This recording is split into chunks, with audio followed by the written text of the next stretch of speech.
உங்களுக்கு இந்த வீடியோ பிடிச்சிருந்ததுன்னா லைக் பண்ணுங்க, ஷேர் பண்ணுங்க, சப்ஸ்கிரைப் பண்ணுங்க, மறக்காம பக்கத்துல பெல் டச் பண்ணுங்க. வணக்கங்க. இன்னைக்கு டேஸ்ட்டாக ஒரு பீட்ரூட் பொரியல் செய்ய போகிறேன். அதை நீங்கள் செய்து சாப்பிட்டு பாருங்கள், அவ்வளோ சூப்பராக இருக்கும். ஒரு 250 கிராம் பீட்ரூட் எடுத்து பொடியாக அரிஞ்சு இந்த மாதிரி வச்சுக்கோங்க. சின்ன வெங்காயம் ஒரு 2-3 ஸ்பூனு, பச்சை மிளகா பொடியாக அரிஞ்சது 2, ஒரு 1/4 கப்பு தேங்காய், ஒரு கையளவு வேர்க்கடலை. இதை எப்படி செய்யறதுன்னு வாங்க பார்க்கலாம். அடுப்பில் ஒரு கடாயை வச்சுருக்கோம். அதில் 1 ஸ்பூன் எண்ணெய் ஊற்றிக்கிங்க.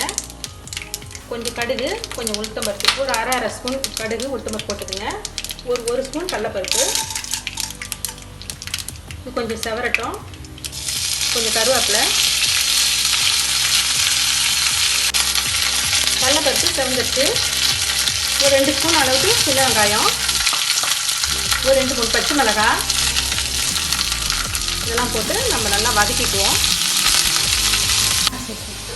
வெங்காயம் வதங்கிட்டு அதுக்கப்புறம் பீட்ரூட்டை போட்டு இதையும் கொஞ்சம் நல்லா வதக்கிக்கணும். பீட்ரூட்டு கொஞ்சம் வதங்கிட்டு இது முழுகிற அளவுக்கு நம்ம கொஞ்சம் தண்ணி ஊற்றிக்குவோம். தண்ணி ரொம்பலாம் தேவையில்லை, கொஞ்சமாகவே ஊற்றிக்கலாம். அதுக்கப்புறம்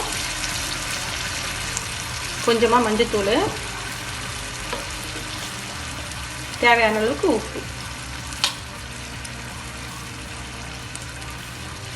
இதை போட்டு இதை கொஞ்சம் நேரம் மூடி நம்ம வேக வச்சுக்குவோம்.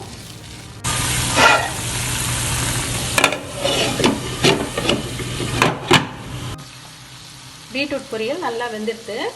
இப்போ நம்ம தேங்காவை போட போகிறோம்.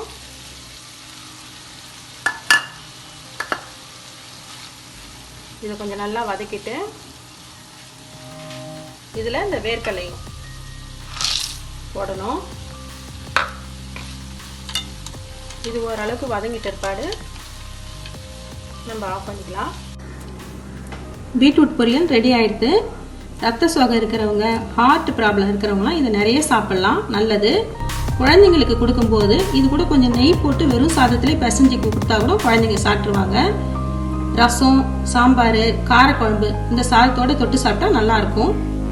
செய்து சாப்பிட்டு பாருங்கள். மீண்டும் சுவையான, சுலபமான, ஆரோக்கியமான சமையலோடு உங்களை நான் சந்திக்கிறேன். நன்றி, வணக்கம்.